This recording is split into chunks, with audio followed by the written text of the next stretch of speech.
Mary Del Priore e Eduardo Bueno.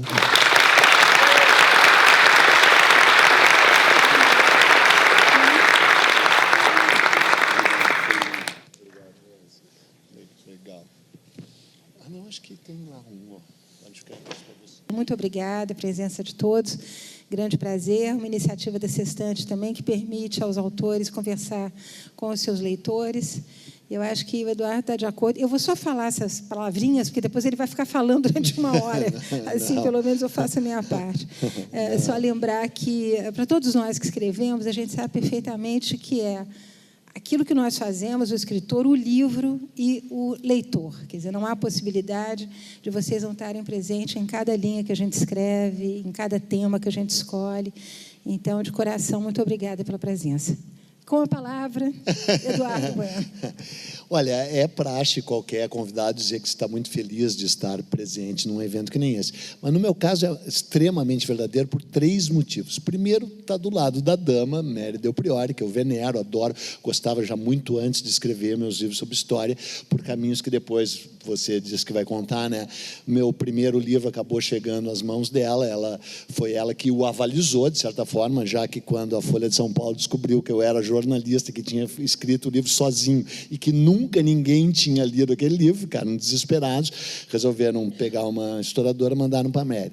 Então, para mim, está do lado dela, somos amigos há anos, é uma delícia. Segundo, eu sou um cara subserviente, servil e patronal, adoro puxar o saco de patrão. E como o meu patrão está aqui, eu fico tão feliz de poder estar junto, poder servi-lo e tal, para depois ver se tiram alguma coisa por fora, né? Então, o Marcos da Veiga Pereira e tal, uma maravilha. E o terceiro motivo está relacionado a vocês, porque a gente está vivendo esse momento tão aparentemente sombrio no Brasil, achando que o país está recuando, que o país está num mau momento, e eu quero provar para vocês que não é assim, porque nós vamos falar bastante a Mary, provavelmente do José Bonifácio, e vocês vão ver como o Brasil evoluiu do José Bonifácio para cá, porque o José Bonifácio era burro, era iletrado, ele não tinha lido nem aquele livro O Processo do Kafta, ele uma vez tentou fazer quanto era 30% de 100 barras de chocolate, falou que eram 3,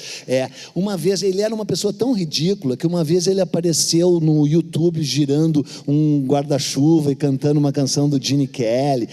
Ele era tão imbecil que ele achava que o nazismo era de esquerda, cara. Sabe? Então é uma coisa assim, realmente, né? Ele era um retrocesso, ele era uma pessoa realmente nefasta, desprezível, e aí desde então a gente evoluiu tanto e hoje temos no lugar dele ministros da educação brilhantes e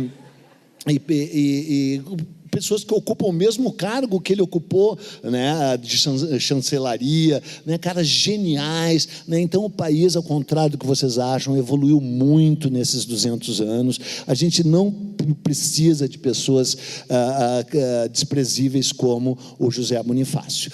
Então, exposto, não tenho mais nada a dizer, até logo, vamos embora.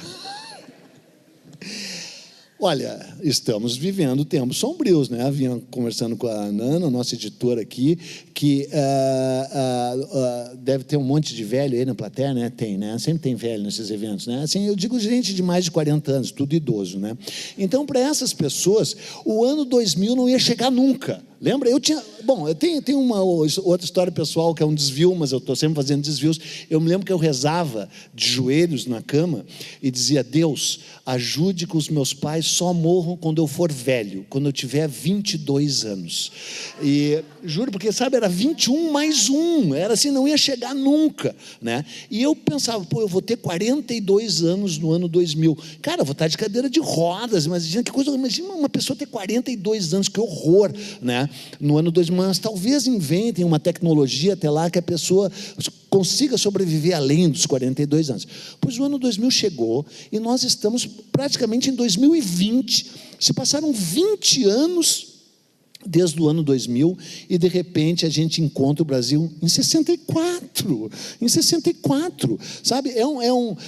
A gente viveu um retrocesso recente, e não estou colocando em questão ideológica de esquerda e de direita, que a gente depois até pode falar de esquerda e direita, se vocês quiserem ainda. Estou falando realmente num retrocesso intelectual, claro que é político também, claro que está ligado a esse jogo trágico e essa divisão de esquerda e direita, mas estou falando num retrocesso intelectual, um retrocesso de postura, um retrocesso que nos atinge a nós que fazemos cultura, que escrevemos livros, que temos, bem ou mal, um vínculo até com o próprio Ministério da Educação, né? Então a gente está em 64 agora, tem que esperar até as diretas já em 84, que ainda faltam 20 anos, e aí perder a direta já. Aí temos 5 anos de governo Sarney, e depois termos a eleição do Collor, e saber que ainda faltam 30 anos, ou seja, em 2050, talvez a gente possa festejar o FH, imagina, de quem eventualmente falávamos mal, né?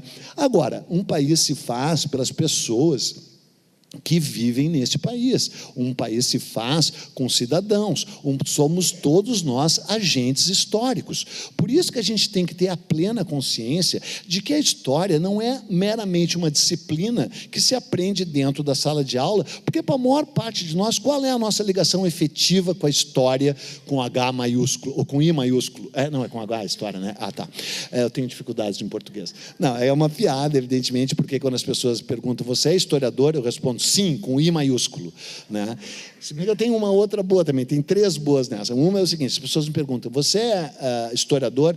Eu digo, eu sou ex-jornalista, ex-escritor com EX hífen e ex-historiador com EX hífen também, né? E tem ainda uma outra que quando eu estou realmente em confrontos que em geral são inúteis, porque eu gostaria que fossem confrontos mais produtivos, esses de um jornalista escrevendo sobre história, o que significa isso, qual é o alcance, qual a ligação entre a obra de um jornalista e de um historiador de ofício, de fato, né? Nunca consegui participar efetivamente desse tipo de discussão, porque sempre ou fugiram da discussão, ou foi uma discussão enviesada, não é? Mas às vezes quando eu estou em relativos confrontos, até porque eu não fujo de confrontos, sou analista de Bagé, né?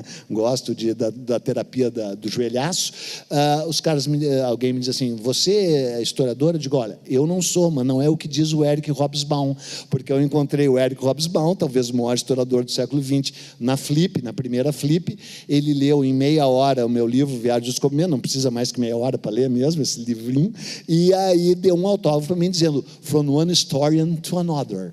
Então, por favor, aplausos. Muito obrigado, né? Achei fracos os aplausos, mas tá bom.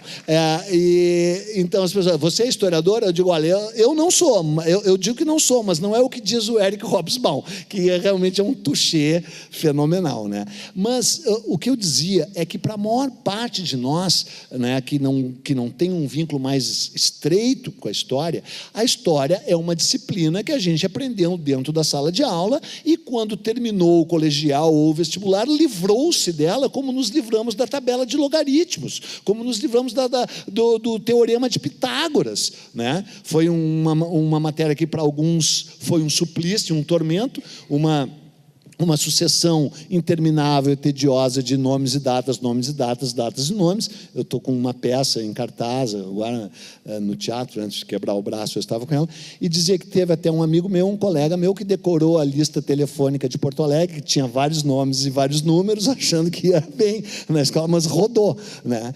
E, então, a história está muito longe de ser isso, né? A história é isso também, mas a história vive, a história pulsa. Nós somos agentes históricos, nós construímos a nossa história. Cada povo tem o país que merece, o governo que merece, o Congresso que merece. Cada povo tem a trajetória que merece, porque ele a construiu, né? E nós, por termos um vínculo tão frágil com a nossa própria história, muitas vezes esquecemos disso e temos grande facilidade de ter o dedo acusatório, acusando, atribuindo os descaminhos, as tortuosidades do Brasil aos políticos. A culpa é deles. Não, a culpa não é deles, a culpa é nossa. Um povo é aquele que constrói o seu país e a sua história. Nesse sentido, Não tenho o menor interesse aqui em entrar em nenhuma discussão política, até porque me parece inútil, mas, nesse caso, a eleição do falso Messias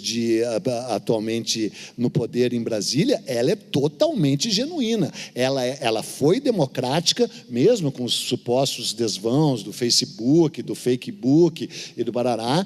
Ela foi democrática, dentro de um processo democrático, e ele representa uma facção do Brasil que sempre existiu. O Brasil sempre teve um lado retrógrado, conservador, reacionário, contra avanços sociais, avanços sociais, eu digo no sentido assim, liberação ou não do aborto, liberação ou não da erva sagrada, aquele remédio que cura muitos maus, tal, que no Uruguai, inclusive, já está liberado. Inclusive, eu quero dizer para vocês que, por ser vizinho do Uruguai, tenho ido toda semana lá, todo fim de semana tenho feito um aborto e fumado um. E por vez. O aborto em mim mesmo. E aí, era para rir, seus animais. E é incrível, né, que ali do lado, né, tenhamos um país que tem tanto a ver com o Brasil, que o Brasil mal sabe o quanto a República Cisplatina, aquele Estado tampão, né, meio que criado para separar Brasil de Argentina, tem a ver, né? A Argentina acaba de desembarcar aqui no Brasil para a Copa América. A própria rivalidade futebolística entre o Brasil e a Argentina é totalmente explicável pelo viés histórico, né? A formação das nossas fronteiras, a independência do Brasil, que vai comemorar agora, vai completar 200 anos em breve, né? E lembrando ainda que em 1922, os 100 anos da independência do Brasil foram comemorados de uma forma incrível, extraordinária, com uma exposição de cair o queixo ali perto de onde você mora, até ali na Urca e tal, não é? A própria Semana de Arte Moderna, a Tarsila está aqui numa exposição incrível aqui no MASP, né? É tão moderna no sentido pleno da palavra e moderna no sentido da palavra que a gente usa até hoje, mal aplicada, mas como é moderna, está sido assim, ela já era moderna em 22, né? Em 1972, o Sesc Centenário da Independência, potência de amor e paz, esse Brasil faz coisas que ninguém imagina que faz. Sim, de fato, fazia muitas coisas que ninguém imaginava que fazia, né? É a musiquinha, tu era criança, mas eu cantei. É Dom Pedro I, é Dom Pedro do grito, esse grito de glória que acorda a história, a vitória nos traz. Sim, porque naquela época, acreditem ou não, havia doutrinação nas escolas, cara, havia doutrinação. Cara, eu estudei em 1972 no Colégio Anchieta, em Porto Alegre, tinha que cobrir, cantar o hino nacional, escrever sobre a Transamazônica, escrever sobre as 200 milhas, e aí vem essa conversa agora de, o PT doutrinou durante os seus 13 anos, e o pior é que doutrinou mesmo, né? O pior é que doutrinou mesmo. Também é outro assunto que não sei se eu gostaria de entrar, mas doutrinou, só que agora vem a história em pêndulo, né? A história em pêndulo. Não é só o Brasil que avança e recua, o próprio... Cara, nos Estados Unidos tem o Trump no poder, né? Quer dizer, a maior democracia do mundo foi eleita com influência comprovada da Rússia, né? Então, os avanços e recuos não são só dos brasileiros, né? Só que lá há uma elite intelectual, uma elite pensante nos Estados Unidos. Os Estados Unidos ainda é o país que ganha o maior número de prêmios Nobel, que pensa, que sabe, que reflete. Enquanto a elite intelectual brasileira, que sempre existiu também, parece hoje acuada, né? E tem dificuldades de refletir sobre a própria história, né?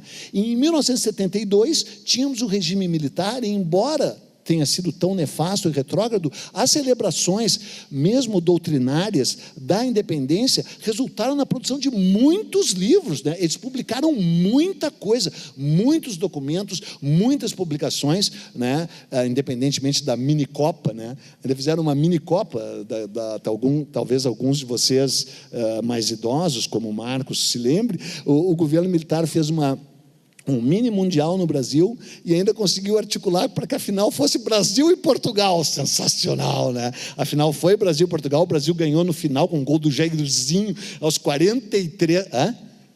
de peixinho aos 43 do segundo tempo, né? Eu mesmo vibrei, imagina, tinha 13 anos, achei aquilo o máximo, né? Ainda mais que o presidente era gremista, General Garrastazu Médici, maior presidente que tivemos na história do Brasil. O PIB cresceu 12%, milagre brasileiro, e eu, como historiador com I maiúsculo, vi todos os jornais nacionais dos 4 anos do governo Médici, não tem uma notícia ruim, né? E, embora tenha... É piada, seus animais, novamente. Não, porque realmente a censura... Cara, eu entrei no jornal Zero Hora em 1976 e você escrevia sua matéria, entregava para o editor de esportes, e o editor de esportes se dirigia até o censor, sentado dentro da redação, e que dava o seu aval ou não, para todas as matérias publicadas em todos os jornais brasileiros, com a presença de um censor dentro da redação. O cara tinha cara, você olhava a cara do cara, que aliás era uma cara sempre macilenta, horrorosa, parecia uma bagana de cigarro apagada, assim, com um terno de advogado de porta de cadeia, mas não pior que aquele terno que eu tenho, que eu te falei. Bom, não vou contar. Vou me interromper a mim mesmo. Não, então é isso, né? Nós estamos nos aproximando, estou encaminhando isso para a gente conversar sobre essa figura extraordinária que é o José Bonifácio. Não sei se você vai falar só especificamente sobre isso, mas é que, cara, é um livro tão maravilhoso, né? E é um título tão bom, né? As Vidas de José Bonifácio, né? Um personagem múltiplo, um personagem dinâmico, né? E um personagem que, quando veio para São Paulo, como você bem coloca, quando chegou em São Paulo, quantos livros existiam na cidade de São Paulo? Nem 100. Não existiam nem 100 exemplares, 100 livros na cidade de São Paulo. Era quase 100 com S, né? Nesse mesmo livro meu aqui, A Coroa, a Cruz e a Espada, eu narro um momento da história de Portugal, da Contra-Reforma, né? Portugal chegou a viver uma breve primavera renascentista, sabe? O rei Dom João III estava no poder, e em 1540 ele aventou a possibilidade, ele tinha um assessor chamado Damião de Góis, um homem maravilhoso, um filósofo que tinha conexões diretas, um humanista que tinha conexões diretas com Erasmo de Roterdã. Eles criaram o Colégio das Artes de Lisboa, no qual eles trouxeram algumas das maiores cabeças pensantes da Europa para palestrarem ali. Eles chegaram a pensar, aventaram a possibilidade de pagar o Erasmo de Roterdã para que ele fosse o reitor desse colégio. Mas daí sobrevém a Contra-Reforma, os jesuítas tomam o poder, os jesuítas fecham o Colégio das Artes, fecham todas as escolas, proíbem, a exceção feita às escolas que eles próprios dirigiam, proíbem primeiro o estudo do grego, depois o estudo do hebraico, depois limitam ao latim escolástico. São Tomás de Aquino é a única referência que não te levaria para a fogueira. Portugal retrocede séculos no estudo e na filosofia. Por quê? Porque em 1517 o Lutero tinha feito a sua grande revolta, a sua revolta luterana, a sua revolta protestante, né, que foi basicamente centrada no poder da leitura. Ele concluiu que as pessoas tinham que ler a Bíblia e tinham que lê-la por si. Então ele faz a primeira tradução em vernáculo. Ele próprio traduz a Bíblia em linguagem de dia de semana, em linguagem que as pessoas pudessem entender. Só que as pessoas não sabiam ler. Então ele organiza um grande esquema de escolas e de alfabetização, né, para que as pessoas... Ele era um panfletário. Cabe lembrar que a imprensa tinha sido inventada na mesma Alemanha do Lutero, pelo Gutenberg, né, o poder da palavra impressa. E aí o Lutero, que vira um panfletário, começa a fazer panfletos e panfletos e panfletos iguais aos panfletos da esquerda. Um tempão depois, sai pelas ruas distribuindo os panfletos, conclui que as pessoas não sabiam ler os seus panfletos, cria todo um esquema de alfabetização incrível, primeiro na Alemanha, depois nos Países Baixos, depois em todos os demais países que aderiram à Reforma Protestante, ensina as pessoas a ler, traduz a Bíblia e diz: leia você a Bíblia, você lê e chega às suas conclusões. Não é preciso um padre para interpretar a palavra de Deus. A palavra de Deus está escrita aqui, e você deve ler e chegar às suas próprias conclusões. Em 1549, nos Países Baixos, havia 3.000 escolas. E em Portugal, em 1549, havia 3 escolas, as 3 dos jesuítas. O Wilson Martins, naquele livro maravilhoso chamado A História da Inteligência no Brasil, 7 volumes, eu nem sabia que tinha tanta inteligência assim no Brasil, ele deve ter inventado alguma... E eu nem sou citado. Não, quer dizer, estão fazendo um volume à parte para mim. A primeira frase do primeiro volume é: a história da inteligência no Brasil começa sob a égide da ignorância. Porque quando o padre Manuel da Nóbrega chega ao Brasil em 1549, uma das suas primeiras providências é proibir livros, proibir material impresso, proibir escolas que não fossem jesuíticas, né? E o Brasil cresce sem universidades, sem imprensa, só com a imprensa régia em 1808, né? Então, universidades já havia em Lima em 1534. A primeira brasileira, acho que é de 1830, né? Todos viraram a elite coimbrã, tinham que estudar em Coimbra, né? Então, o Brasil é um país que durante muitos séculos apostou na ignorância, apostou no desconhecimento, apostou na não leitura. E agora, 500 anos depois, a gente vive de novo esse momento de ataque ao livro, de ataque ao conhecimento, de ataque à educação, né? Agora, um povo que permite que isso aconteça, merece que isso aconteça. Nós somos os responsáveis por isso, não eles, né? E então, nesse livro eu conto essa história. Inclusive, esse livro é muito melhor que o da Mary. Se vocês tiverem dinheiro para comprar só um livro, eu sugiro que comprem esse, custa R$ 49,90, porque se vocês forem comprar os dois, vai dar R$100, é muito dinheiro. Então, comecem por aqui, que esse vem antes. Esse aqui é de e o dela já é de 1820, né? Mas agora a gente vai dar uma chance para ela também tentar vender o livro dela. Obrigado, obrigado.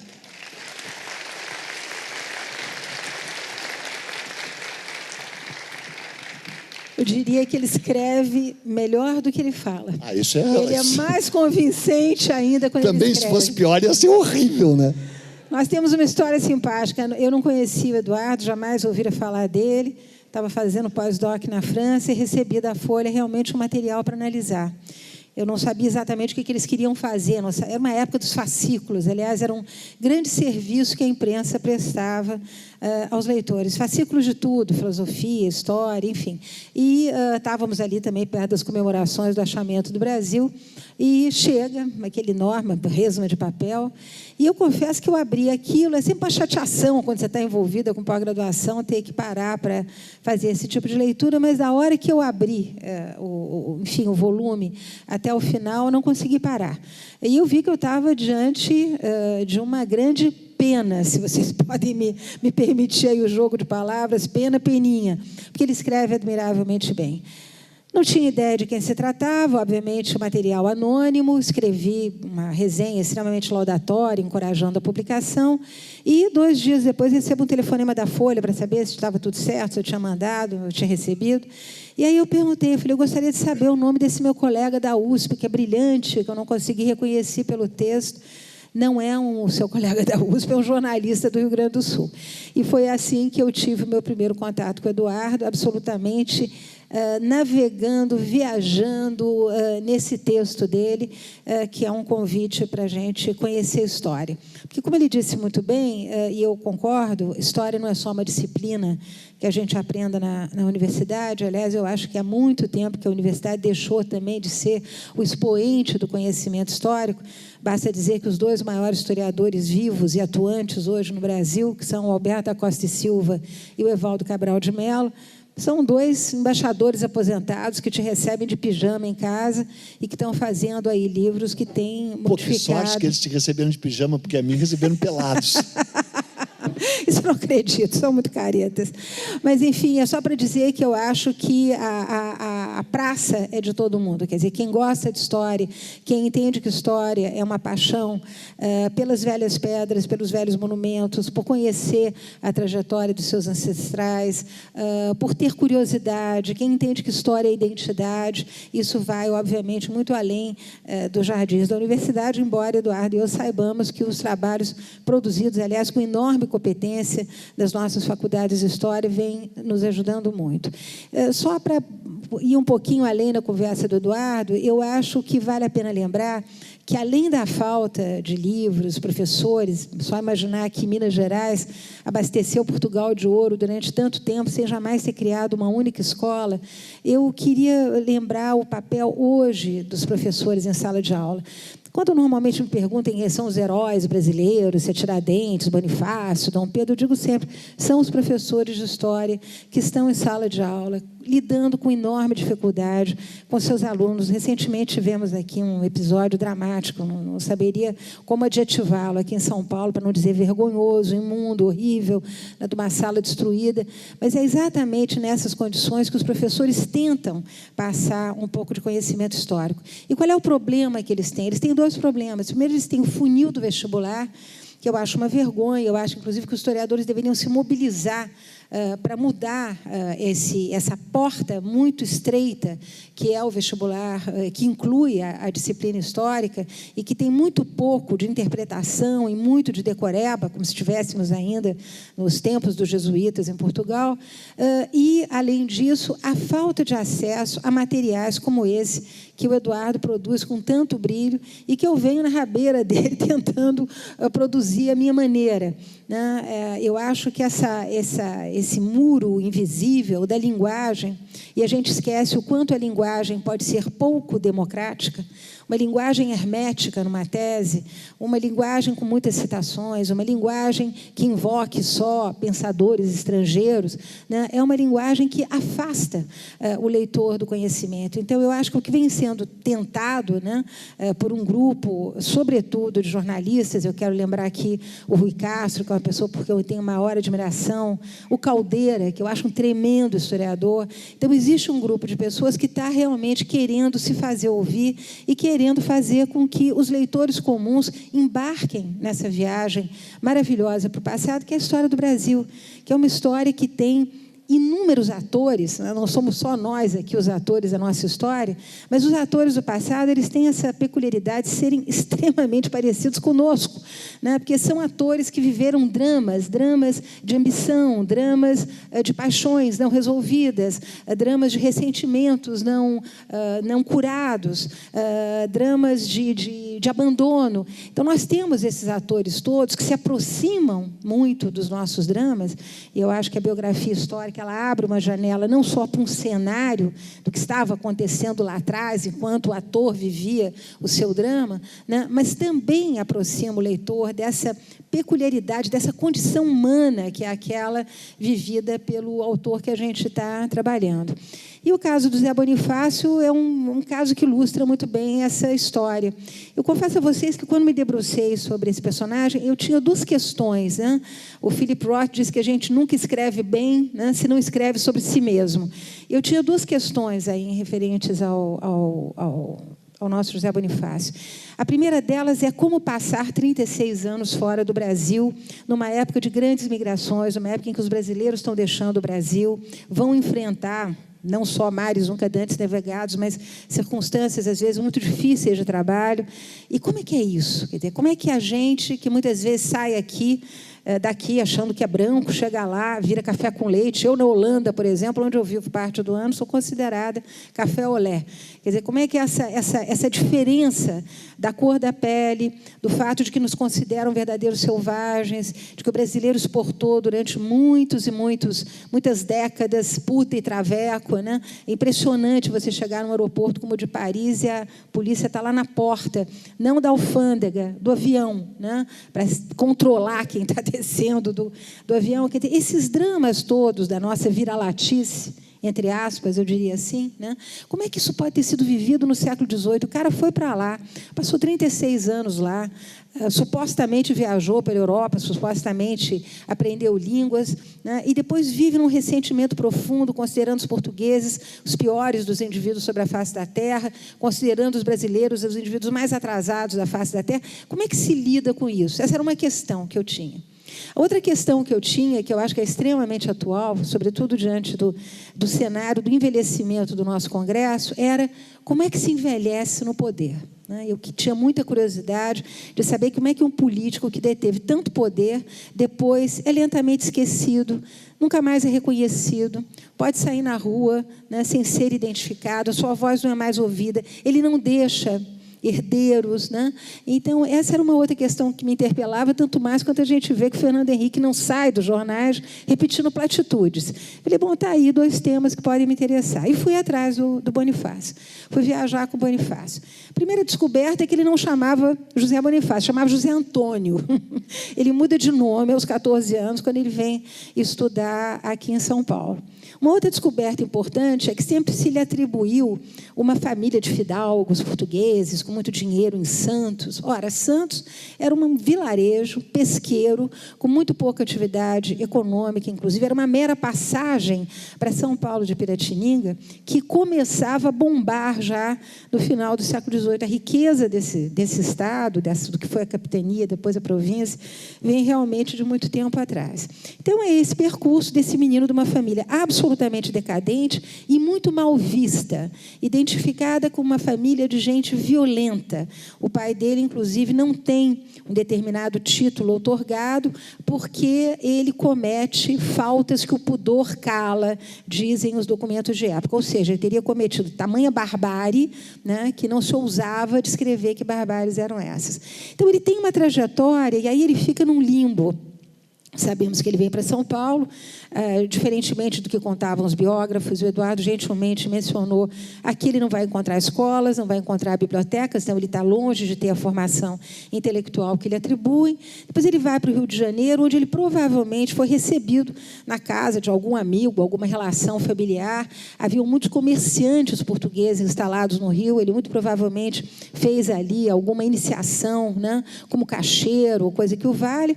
Depois ele faz 2 viagens também, que estão extremamente mal repertoriadas, uma para Santa Catarina, onde ele vai ver a pesca da baleia, e isso não é sem sentido, porque em Santos se tentava pescar baleia também, provavelmente ele tinha sonhos, como teve a vida toda de grandeza, de construir alguma coisa nesse sentido em Santos, e ele vai a Minas Gerais, né, que vai lhe permitir depois... Até porque a baleia dava muito dinheiro, muito né? dinheiro. Tem o livro maravilhoso da Miriam Elise, aqui, Miriam né? Elise, pesca da baleia, sim, da Bahia. O trato, você comprava, adquiria o trato da baleia, né? E o Brasil contribuiu bastante para a extinção das baleias, grandemente. Também, né? Lá no Museu Histórico Nacional tem quadros bastante explicativos do que era essa pesca absolutamente medonha.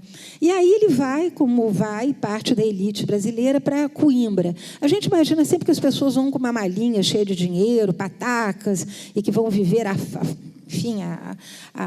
fartamente em Lisboa. Não. A família era pobre, eu identifiquei que os irmãos dele depois vão ficar de favor na famosa editora do Arco do Cego, que meio que recebia uma casa de estudantes pobres. Então, se trocava trabalho de tradução ou de cópia de textos pela estadia. Mas ele faz lá o primeiro contato, e isso é muito interessante, com a maçonaria. É uma pena que no Brasil a gente não tenha acesso aos arquivos da maçonaria. Eu não sei nem se a maçonaria tem arquivos, dado o estado do próprio prédio da maçonaria no Rio de Janeiro caindo aos pedaços. Mas, de qualquer maneira, ele tem o primeiro contato, e é muito curioso, porque a Europa, nessa época, não é só um grande clube maçônico, mas é o que eu diria hoje algo muito parecido assim com o Vale do Silício, na Califórnia. Só tinha cientista de ponta. E ser cientista, nessa época, era uma forma de mobilidade social fantástica. Você começava, muitas vezes, como naturalista, botânico, e você se tornava, de tal forma, renomado dentro de tal e qual reino, porque você descobria, né, para aquele reino, uma plantinha que, se plantada, reverteria em fundos fantásticos, traria dinheiro para o reino, ou você descobre um minério que pode ser depois transformado numa arma. Quer dizer, a nióbio, luta... descobriu o nióbio. Nióbio. Exatamente. Enfim, o 5G, né? Eu compararia mais ao 5G. Mas, enfim, há toda essa disputa, e é muito interessante porque esses reinos, já um pouco mais esclarecidos, caso de alguns reinos na Itália, na própria França, sobretudo na Inglaterra, quando um cientista se destacava, ele não só ganhava um título de fidalguia, que era o sonho do José Bonifácio, mas ele imediatamente começava a ganhar salários importantes, a ganhar dinheiro. E você vai percebendo na trajetória do José Bonifácio que é essa a única preocupação dele. Ele quer dinheiro, ele precisa de dinheiro, a família é pobre, né? Ele escreve sistematicamente sobre a falta de dinheiro e, depois de se formar em Coimbra, ele vai numa missão de mineralogia para o norte da Europa.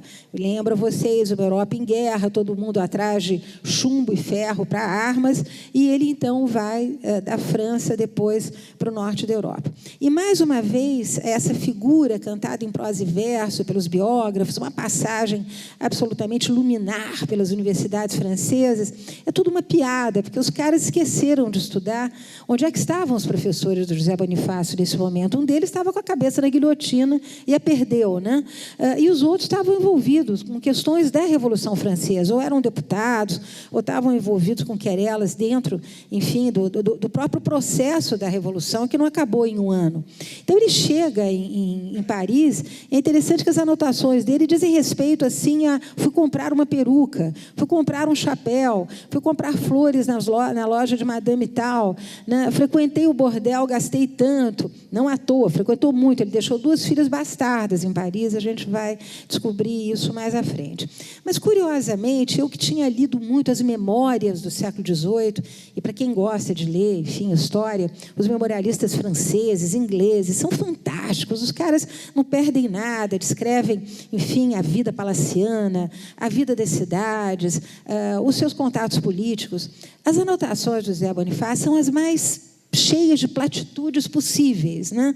Ele não tem nenhum mergulho, ele não tem nenhum ensaio, ele não tem nenhuma inspiração. Praticamente um FH nos jornais, assim? Pior, eu diria. Eu diria que o FH é um dublê de José Bonifácio, enfim, adaptado ao seu tempo.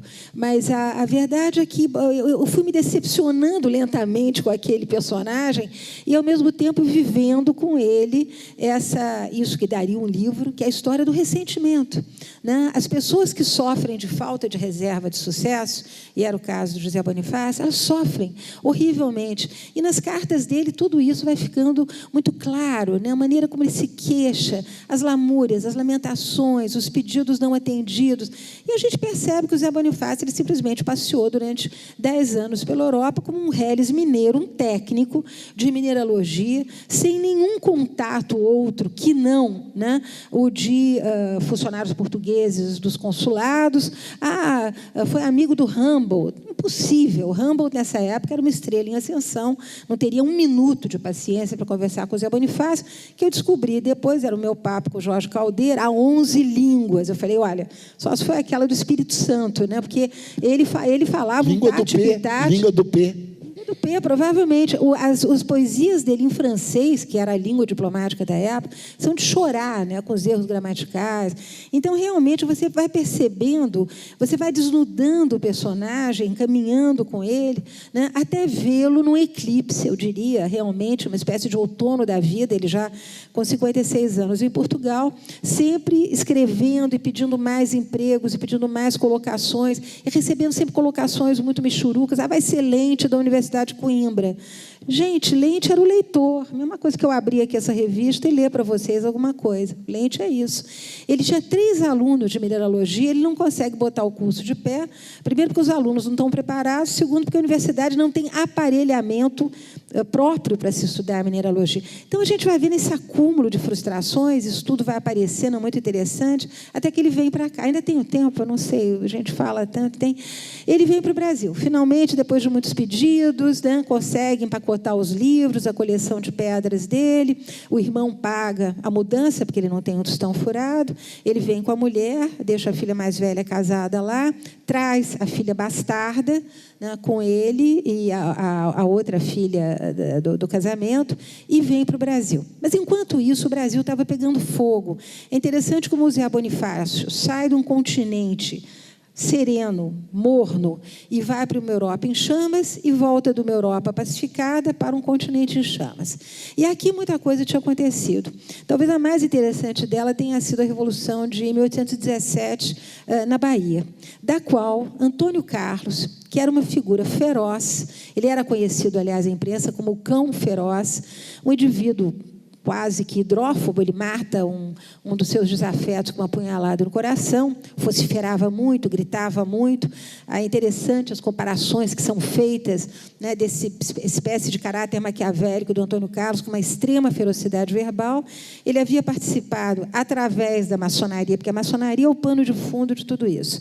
Ele participa de 1817, é preso, tem um comportamento de vilão, porque, embora ele tenha participado de todas as reuniões, e muito provavelmente o texto do famoso Preciso, que é uma espécie de ato, de um texto de vitória de 1817, tenha sido escrito por ele, né, ele depois vai dizer que ele mal conhecia aquelas pessoas, ele tenta sair de fininho, bastante vexaminosa a aparição do Antônio Carlos nesse momento. Ele é preso, vai para a Bahia, debaixo de ferros, e, enquanto isso, Martim Francisco, também, que a gente conhece muito pouco, né, é considerado, né, pelo Tobias Barreto, acho muito interessante. O Tobias Barreto conta coisas horríveis sobre os Andrada, que eu nem botei no livro, com pena do José Bonifácio, no final, porque aí a coisa ia ficar realmente muito complicada.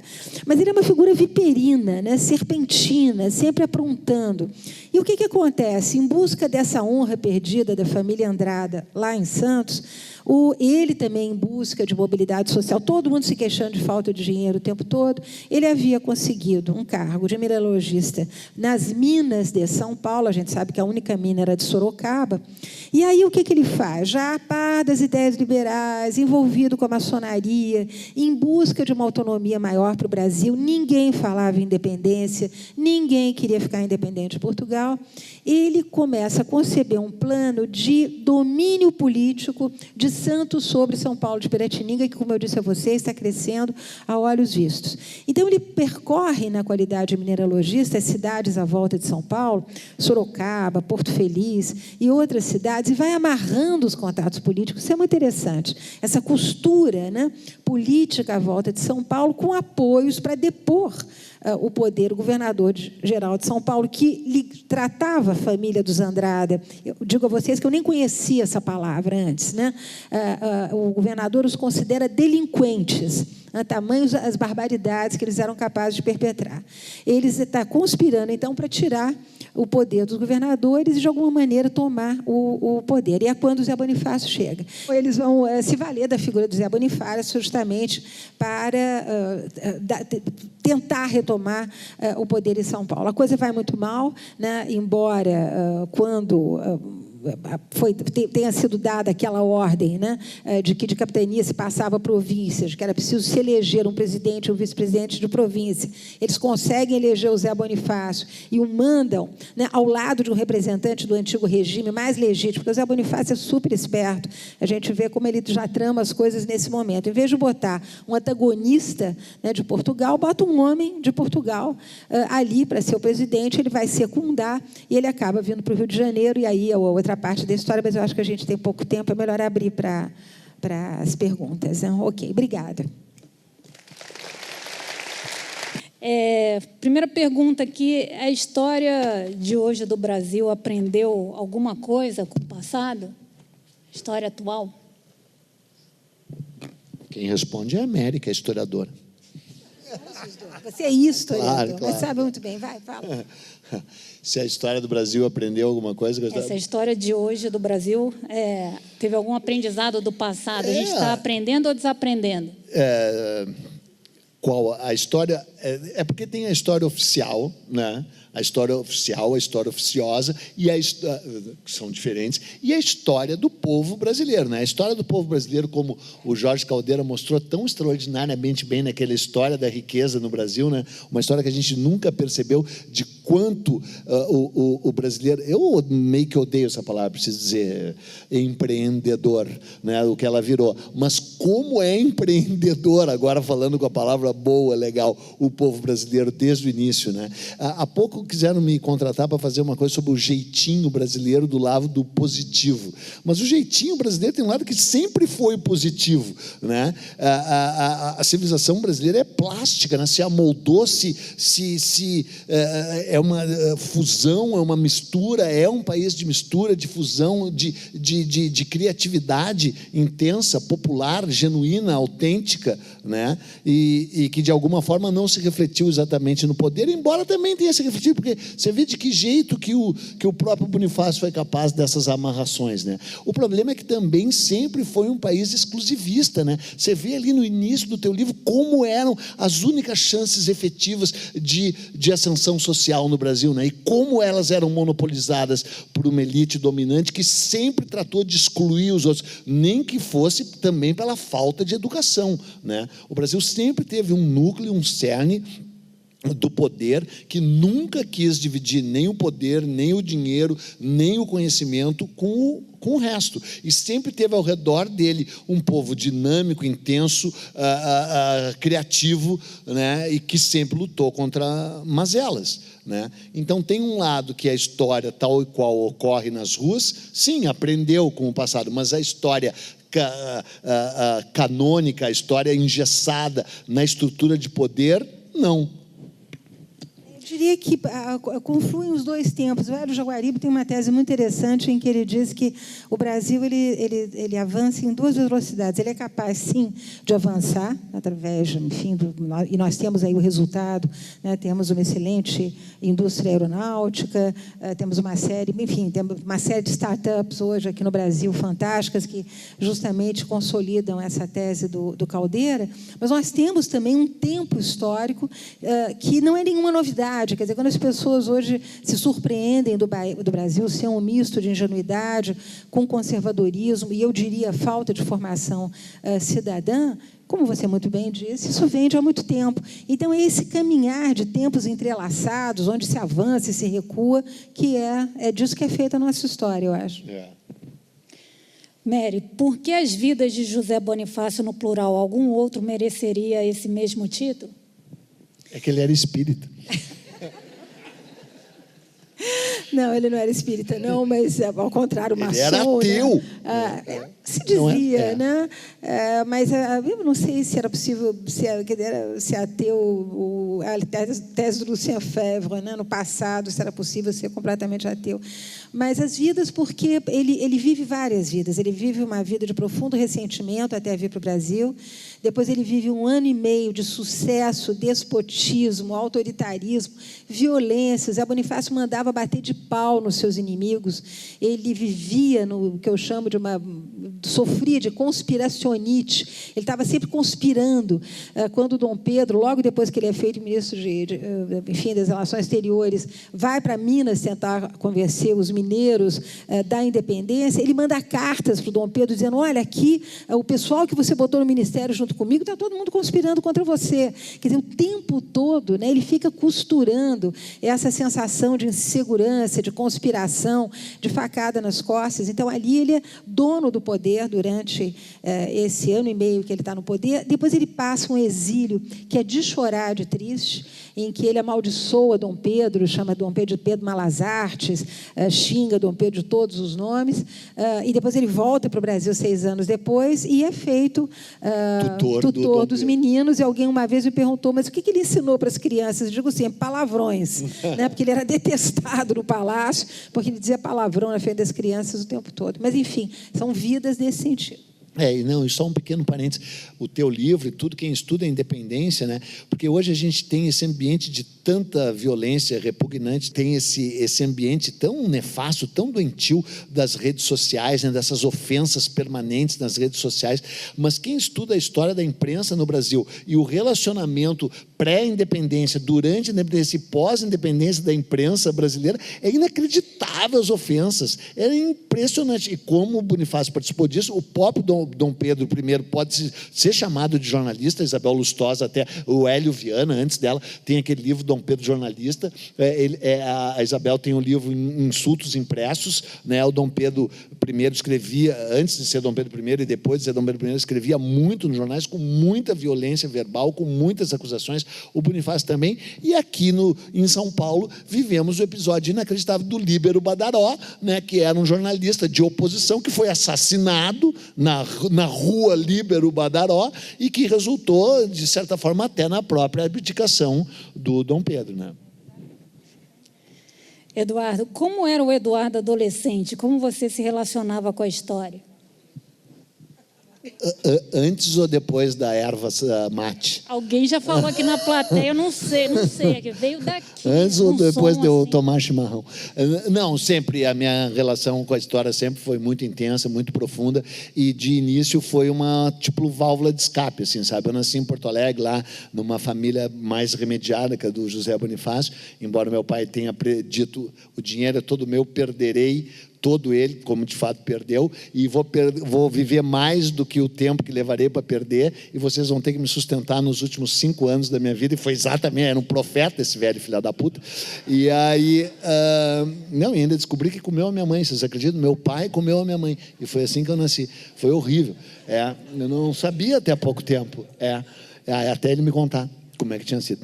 E aí, em que parte que eu estava mesmo? Antes do... Como é que você se relacionava com a história? Então, daí eu vivia lá numa família, lá na suposta abastança, em Porto Alegre, classe A, era a classe que a gente fazia parte, e eu estudava no Colégio Anchieta, colégio jesuíta, eu achava tudo horrível, e ainda tinha um time horrível naquela época em Porto Alegre, da cor vermelha. Vermelha vem de verme, não sei se vocês sabem. Se vocês estudarem a palavra vermelho, verão que vem de vermículos, né? Que é exato. E aí o meu próprio time vivia um período horrível, era regime militar, e eu me refugiei no Egito, verdade.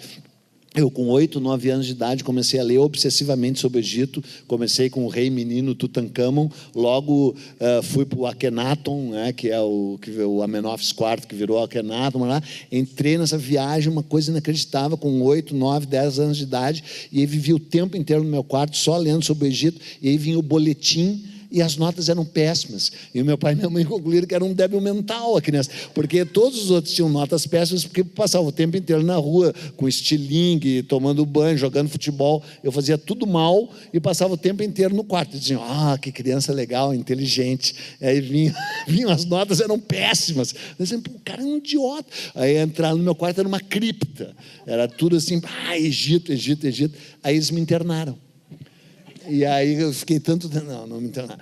Aí eu fiquei internado em uma solitária, não tinha nada para fazer, comecei a escrever. Não, a minha relação com a história era de dependência total, eu era totalmente dependente da história, era totalmente, venerava a história o tempo inteiro, e leio história desde sempre, até que resolvi me vingar dos historiadores escrevendo. Melhor que eles. Menos que a Amélia. Pior que menos mesmo. Você falou de rede social, mas hoje em dia você tem um canal super bem sucedido no YouTube. Você fala esse mal, é o outro. Esse não sou eu, esse é o outro, porque você sabe, as vidas de Eduardo Bueno. Quem tem é o Peninha. Inclusive, você foi um hit quando você levou o tombo em Brasília e machucou o braço. Né? Foi um grande hit da... Não, eu sou um falador e também um falastrão, né? E aí eu falo, e aí o Marcelo Madureira, do Cacete e Planeta, vai lá e diz, cara, tu tem que falar no YouTube, Eu digo, cara, eu não vou falar no YouTube. Eu odeio as redes sociais de verdade, mesmo. Eu gostaria de poder exterminá-las. A única que eu não odeio é o YouTube, porque ela me propiciou ver tanta coisa sobre o meu Deus maior, meu ídolo maior, que é o Bob Dylan, tanta coisa eu vi no YouTube que eu sou eternamente grato ao YouTube. Daí eu disse, YouTube até pode ser. E aí foi criado esse canal para mim, mas quando eu assinei o contrato, eu disse, com uma condição, eu não leio nenhum comentário, não me envolvo com nada do que dizem, a não ser que seja... Porque, cara, tem um lado que eu venero o Zé Bonifácio, porque eu também sou mais violento que você possa imaginar, verbalmente falando. E quando me elogiam nas redes sociais, eu não dou a menor bola, mas quando me ofendem... Não, era a fim de responder um por um, sério, me chamar para duelo, tudo, dar tiro. Mas daí é tanta gente, né, que não dá. Então, quem tem o canal é o Peninha. O Eduardo Bueno só escreve. Mary, quando você percebeu que José Bonifácio não era o herói que a historiografia oficial nos vendeu por tanto tempo? No primeiro minuto do primeiro tempo. Mais ou menos.